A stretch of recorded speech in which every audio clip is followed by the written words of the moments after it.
it's a test for the United States. One of the interesting pieces of reporting also that to come out is that our stockpiles of weapons are being depleted. 45% of our precision strike weapons expended, 50% of our THAAD, these are missiles that intercept ballistic missiles, have been expended. Patriot batteries, 50% expended. Tomahawk missiles, 30% expended. It's going to take years to rebuild these stockpiles. And the concern is that if there is another conflict, that we're not going to be ready.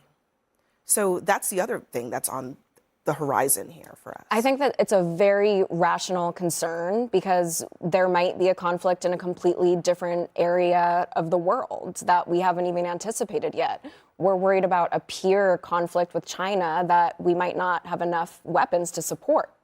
What I think we need to do a better job at, and by the way, I think this war is a disaster. We'll talk about the messaging later. We do not have a dictator, I'm sorry. We have a very unsuccessful dictator. If we have a dictator, he's checked continually all the time by his own Congress, by his own courts, by other countries and our allies. There is no conversation about the Iranian dictatorship and torturing their own people. I mean, I would just be curious to hear what you have to say about that. I appreciate that. So let's be very clear. This Congress has capitulated to what this administration has wanted at every turn, from the big ugly bill to cutting Medicaid to making it harder for people to live. And I'm not saying that Iran is a perfect nation. What I'm saying is this president ran. Could you condemn the actual dictator? Yeah. Can we talk about this? Because we said we had a president who said he didn't want to have forever wars. He said he didn't want to have forever wars, and yet here we are in one. $60 billion. Well, we have people in this administration, as well as Congress people, Democrats and Republicans, who are making billions. Just to add layers to this, the president is now putting on the table a bailout of the UAE. Really? In the middle of a war that is incredibly unpopular, that has no end in sight.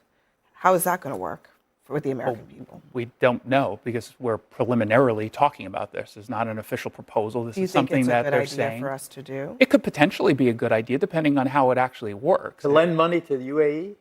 In this context, depending on the specifics, They walk in golden slippers. Okay, so we do this with other nations pretty frequently, or semi-frequently. Can I say one other thing about you started the piece with the depletion of our stockpiles.